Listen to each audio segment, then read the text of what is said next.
ئێستاش داوا لە زۆر بەڕێز مامۆستا عەزیز سەعید مەلا دەکەین بەڕێوەبەری پەروەردەی سۆران وتەیەکمان پێشکەش دەکات با بەڕێزیان بفەرمێت بە چەپڵەکانتان.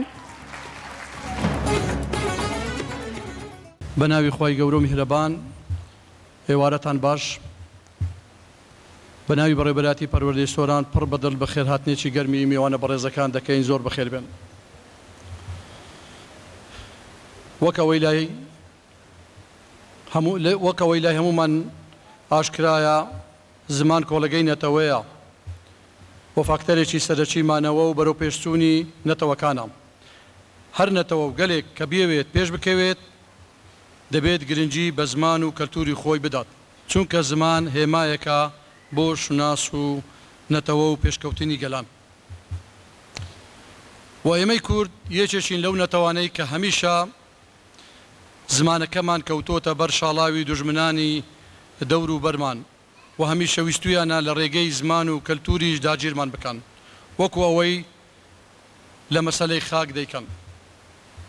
مانەوەی نەتەوەکەمان بەندە بە مانەوەی زمان بە زیندویی و زمان لە هەر شوێنێک گرنگی تایبەتی خۆی هەیە و بە پێی ئامرازێکی گرنگ پەیوەندی لە نێوان تاکەکانی کۆمەلگا بە تایبەتی بۆ منداڵان بەردی بناغەی پێگەیشتنی منداڵە بەو پێی منداڵ کە دەست بە فێربوون و زمان دەکات، بەڵام ئەمە ئەرچی ئێمەی پەروەردەکارە لە فێربوونێکی سەرەتاییەوە بەرەو گەشە پێدان و پێگەیشتنی زانستیانە هەنگاو بنێن، چونکە زمان دەبێتە ناسنامەی کەسایەتی منداڵ.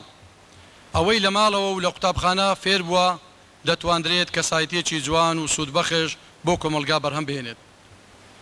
بەڕێزان، وەزارەتی پەروەردە هەمیشە هەوڵی داوە بۆ ئایندە لە گشت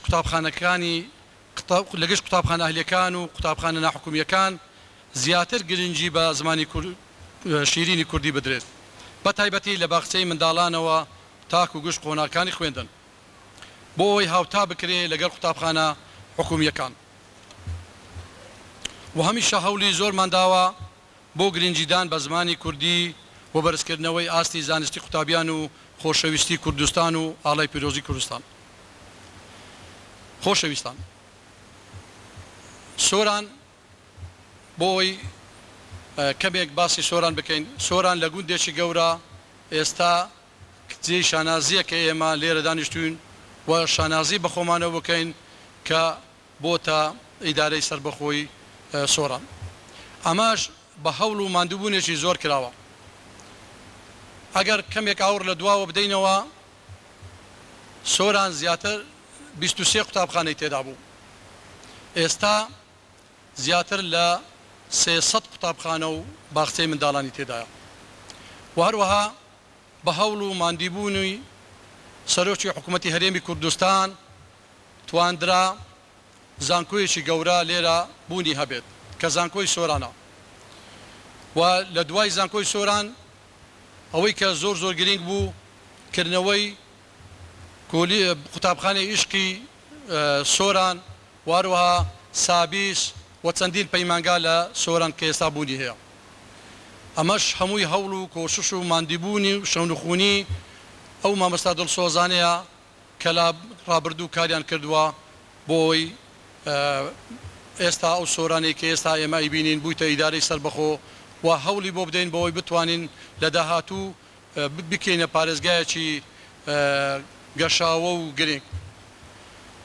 و ئێمە لێرەوە سوپاسێکی گەرمی قوتابخانەی عیشقی سۆران دەکەین کە بەڕاستی لەو ماوەیە کە لە 2010ەوە تاکو ئێستا خزمەتێکی بواری پەروەردەی کردیە لە دەڤەری سۆران.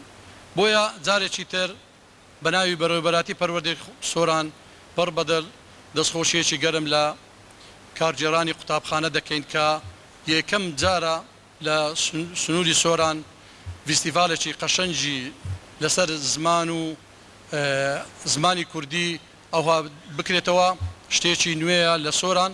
بۆیە جێی خۆیەتی دەستخۆشی لە کارگێڕانی قوتابخانە و پڕێخرانی ئەم فیسیڤالە بکەین و زۆر سوپاسان دەکەم.